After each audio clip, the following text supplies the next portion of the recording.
दुनिया में दो तरह की भीड़ है। एक वो जो सुबह उठकर इंस्ट्रक्शंस का इंतजार करती है और दूसरी वो जो इंस्ट्रक्शंस लिखती है। 99% लोग जिंदगी गुजार देते हैं ये समझने में कि दुनिया उनके साथ क्या कर रही है, लेकिन 1% लोग जानते हैं कि दुनिया से क्या करवाना है। सुनो यार, आज हम मैनिपुलेशन से ऊपर उठकर आर्किटेक्चरल थिंकिंग की बात करेंगे। हम उन दिमागों का पोस्टमार्टम करेंगे जिन्होंने बॉर्डर्स बनाए, ब्रांड्स खड़े किए और इतिहास लिखा। तैयार हो जाइए, क्योंकि इसके बाद आपका ऑर्डिनरी रहना नामुमकिन होगा। Chapter 1, the God complex. आपने अक्सर सुना होगा कि हम्बल रहो, जमीन पर रहो, लेकिन अगर आप 1% मास्टरमाइंड्स की लाइफ को क्लोजली देखेंगे तो वहां कुछ और ही मिलेगा। उनके अंदर एक गॉड कॉम्प्लेक्स होता है। इसका मतलब ये नहीं कि वो दूसरों को नीचा दिखाते हैं, बल्कि इसका मतलब ये है कि वो किसी भी सिस्टम या लिमिट को अपने से बड़ा नहीं मानते। स्टीव जॉब्स के पास एक अजीब शक्ति थी, जिसे उनके साथी रियलिटी डिस्टॉर्शन फील्ड कहते थे। अगर कोई उनसे कहता कि ये काम नामुमकिन है, तो वो उस इंसान की आंखों में इतनी शिद्दत से देखते थे कि सामने वाले को अपनी ही सच्चाई पर शक होने लगता था। 1% लोग पहले इम्पॉसिबल को अपने दिमाग में पॉसिबल बनाते हैं और फिर पूरी दुनिया को उस झूठ पर यकीन दिला देते हैं जब तक कि वो झूठ एक हकीकत नहीं बन जाता। इसे कहते हैं बिलीफ मैनिपुलेशन। एक आम इंसान डिसीजन लेने से पहले 100 लोगों से सलाह लेता है। एक 1% मास्टरमाइंड पहले डिसीजन लेता है और फिर दुनिया को उसके पीछे लगने का रास्ता बताता है।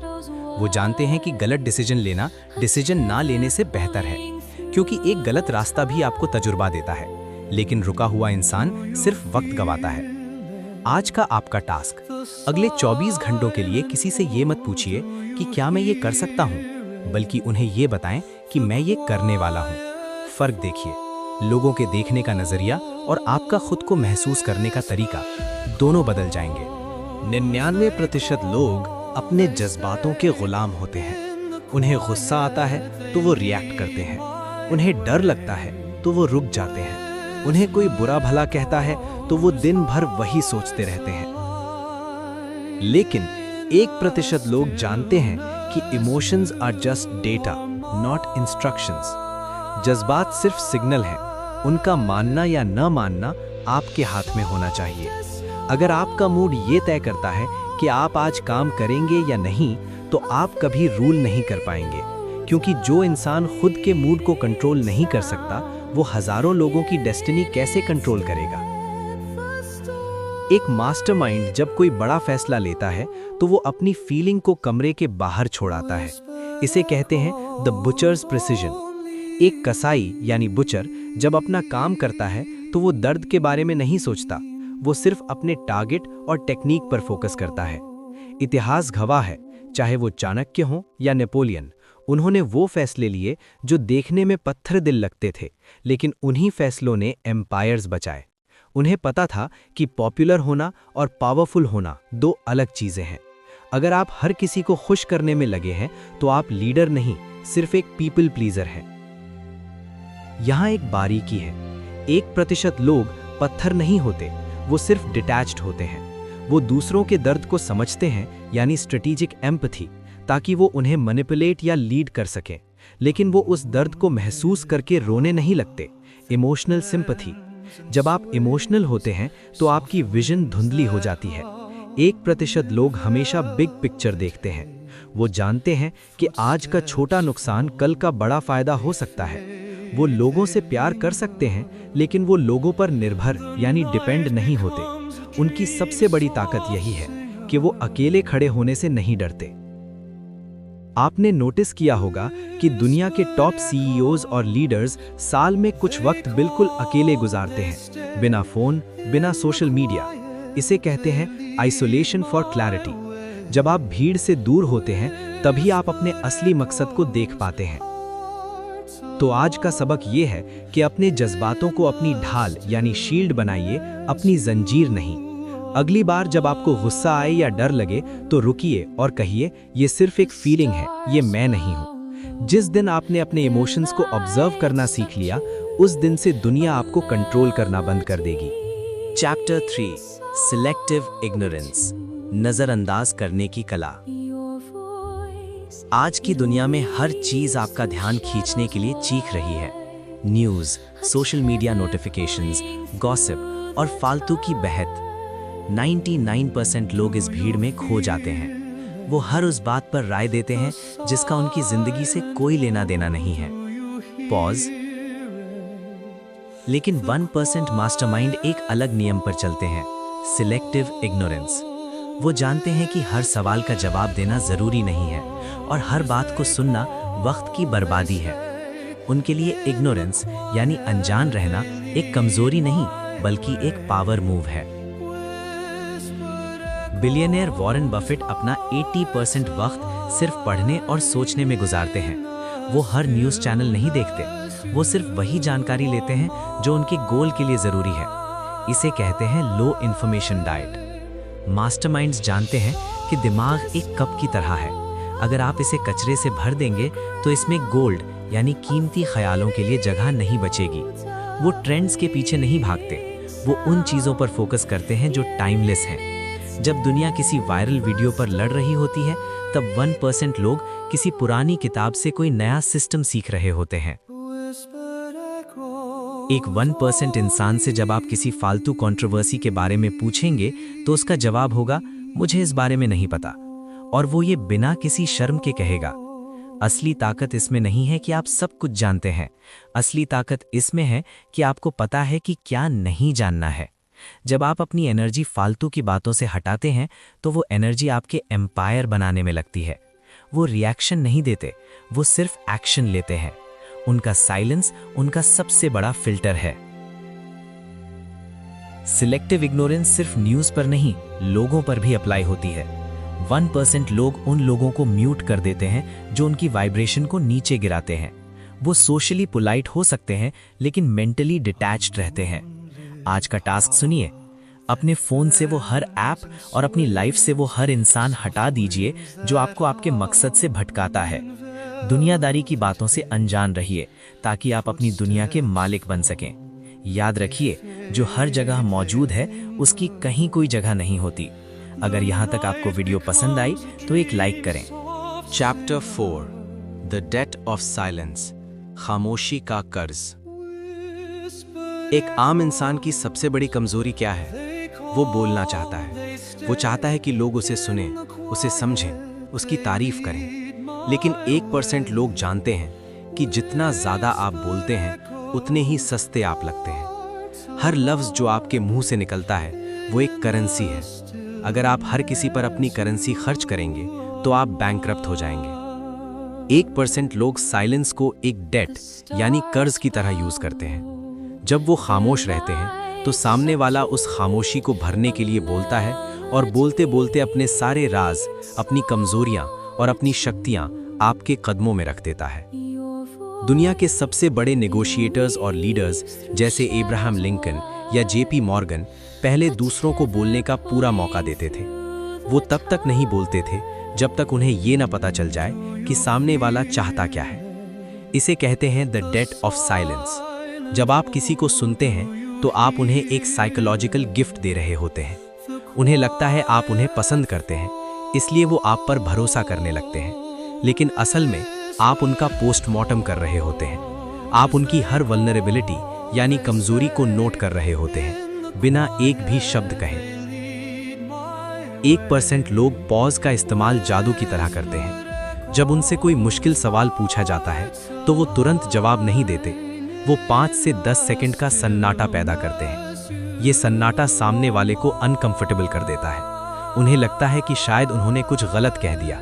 उस प्रेशर में वो इंसान अक्सर कुछ एक्स्ट्रा बोल जाता है या अपनी डील को थोड़ा और सस्ता कर देता है। याद रखिए, जो खामोशी को बर्दाश्त कर सकता है वही सिचुएशन को कंट्रोल कर सकता है।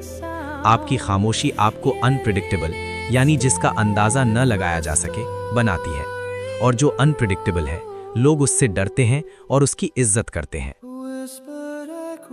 1% लोग अपने प्लान्स के बारे में बात नहीं करते, वो उन्हें एग्जीक्यूट करते हैं।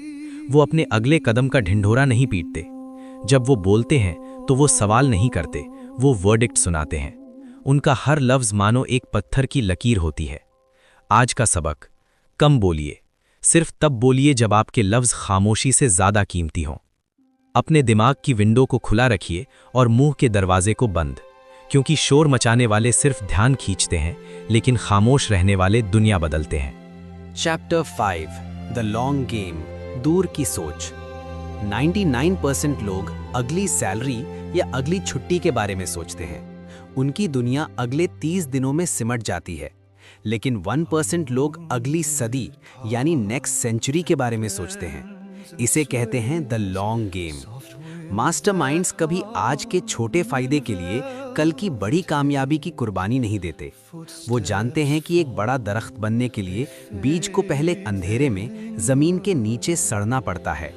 वो उस अंधेरे से डरते नहीं, क्योंकि उनकी नज़र हमेशा उस आने वाले फल पर होती है। साइंस की दुनिया में एक मशहूर एक्सपेरिमेंट है, द मार्शमैलो टेस्ट। बच्चों को एक मार्शमैलो दिया गया और कहा गया कि अगर तुमने इसे 15 मिनट तक नहीं खाया तो तुम्हें एक और मिलेगा। जो बच्चे सब्र कर गए वो बड़े होकर ज्यादा कामयाब बने। 1% लोग यही टेस्ट हर दिन पास करते हैं। जब दुनिया नए आईफोन, नई गाड़ियों और दिखावे में अपना पैसा और वक्त फूंक रही होती है, तब 1% लोग अपने असेट्स और अपनी स्किल्स को बिल्ड करने में लगे होते हैं। वो आज सस्ता दिखने में परहेज नहीं करते, क्योंकि वो जानते हैं कि एक दिन वो असली अमीर बनेंगे, सिर्फ दिखने वाले नहीं। आज का सुकून बेचकर कल का साम्राज्य खरीदना ही असली होशियारी है। बिलियनियर जेफ बीजोस ने अमेज़न शुरू करते वक्त द 10,000 ईयर क्लॉक का कॉन्सेप्ट दिया था। उनका मानना है कि अगर आप अगले 3 साल के लिए खेल रहे हैं तो आपका कंपटीशन बहुत ज़्यादा है, लेकिन अगर आप अगले 7 से 10 साल के लिए खेल रहे हैं तो आपका कंपटीशन सिर्फ 1% लोगों से रह जाता है। मास्टरमाइंड्स कभी क्विक मनी के पीछे नहीं भागते, वो सिस्टम्स बनाते हैं। वो जानते हैं कि लोग मर जाते हैं, लेकिन सिस्टम्स और आइडियाज सदियों तक जिंदा रहते हैं। उनका हर एक फैसला इस सवाल पर टिका होता है कि क्या ये काम मुझे 10 साल बाद भी फायदा देगा। अगर जवाब नहीं है तो वो उसे आज ही छोड़ देते हैं। लॉन्ग गेम खेलने का मतलब है अपने आज को डिसिप्लिन की आग में झोंक देना। 1% लोग हर उस महफिल, हर उस दोस्ती और हर उस आदत को छोड़ देते हैं जो उनके ग्रैंड विजन में फिट नहीं बैठती। लोग उन्हें पागल या सोशली ऑकवर्ड कहते हैं, पर जब उनका विजन पूरा होता है तो वही लोग उन्हें जीनियस कहने लगते हैं। आज का सबक, अपनी नज़र को ऊंचे पहाड़ पर रखिए, रास्ते के कंकड़ों से मत डरिए। अगर आज आपको थोड़ा पीछे हटना पड़े ताकि आप कल लंबी छलांग मार सकें, तो पीछे हटिए। जीत वही है जो अंत में मिले। तो अब आपके पास वो कोड है जो 1% लोग सदियों से छुपा कर बैठे थे। हमने गॉड कॉम्प्लेक्स से शुरू किया, इमोशनल डिटैचमेंट को समझा, सिलेक्टिव इग्नोरेंस का पर्दा उठाया, साइलेंस की ताकत देखी और लॉन्ग गेम का विजन पाया। लेकिन ये सब सिर्फ जानकारी है, और जानकारी तब तक कचरा है जब तक वो अमल में ना बदले। एक मास्टरमाइंड वो नहीं होता जो सब कुछ जानता है। मास्टरमाइंड वो होता है जो उस जानी हुई बात को जीता है। आज से आपकी आंखों में वो चमक होनी चाहिए जो बताए कि आप भीड़ का हिस्सा नहीं, भीड़ के चरवाहे हैं। जब आप इस ऑडियो बुक को बंद करेंगे तो दुनिया वैसी ही होगी जैसी पहले थी। वही शोर, वही सियासत, वही डिस्ट्रैक्शंस, लेकिन आप बदल चुके होंगे। 1% माइंडसेट का मतलब है हर मुश्किल में एक मौका देखना। जब लोग रो रहे होंगे, आप रास्ता ढूंढ रहे होंगे। जब लोग थक कर बैठ जाएंगे, आप अपना लॉन्ग गेम खेल रहे होंगे। लोग आपसे पूछेंगे कि तुम इतने बदल क्यों गए हो, तुम अब हर बात पर रिएक्ट क्यों नहीं करते। मुस्कुरा देना, क्योंकि उन्हें नहीं पता कि आपने अपने जज्बातों को अपना गुलाम बना लिया है। उन्हें नहीं पता कि आपने अपने दिमाग की दीवारों को इतना ऊंचा कर लिया है कि वहां फालतू शोर नहीं पहुंचता। याद रखिए, ये ताकत जो आपने सीखी है, ये एक जिम्मेदारी है। 1% मास्टरमाइंड वही है जो सिर्फ अपना एम्पायर नहीं बनाता, बल्कि अपने साथ जुड़े लोगों की जिंदगी भी बदलता है। पावर बिना पर्पस के जहर है। अपना एक ऐसा मकसद चुनिए जो आपकी जात यानी सेल्फ से बड़ा हो। जब आपका विजन बड़ा होता है तो कुदरत खुद आपको रास्ता दिखाने लगती है। मास्टरमाइंड्स कभी हार से नहीं डरते, क्योंकि उनके लिए हार सिर्फ एक डेटा पॉइंट है, एक रास्ता जो काम नहीं किया। वो हर गिरने के बाद और ज्यादा ताकतवर होकर उठते हैं, क्योंकि उनका गॉड कॉम्प्लेक्स उन्हें बताता है कि वो जीतने के लिए ही पैदा हुए हैं। मैं हूं आपका दोस्त सुनो यार। आज मैंने आपको वो चाबी दे दी है जो सिर्फ 1% लोगों के पास होती है। अब ये आप पर है कि आप उन्हीं पुराने कमरों में कैद रहना चाहते हैं या उस नए आसमान की तरफ उड़ना चाहते हैं जहां सिर्फ शिकारी और मास्टर्स रहते हैं। इस ऑडियो बुक को बार बार सुनिए, जब तक ये आपके खून में न ढल जाए। अपनी लेगेसी आज से शुरू कीजिए, क्योंकि वक्त किसी का इंतजार नहीं करता और 1% लोग वक्त का इंतजार नहीं करते, वो वक्त को बनाते हैं। Stay sharp, stay detached, stay 1%।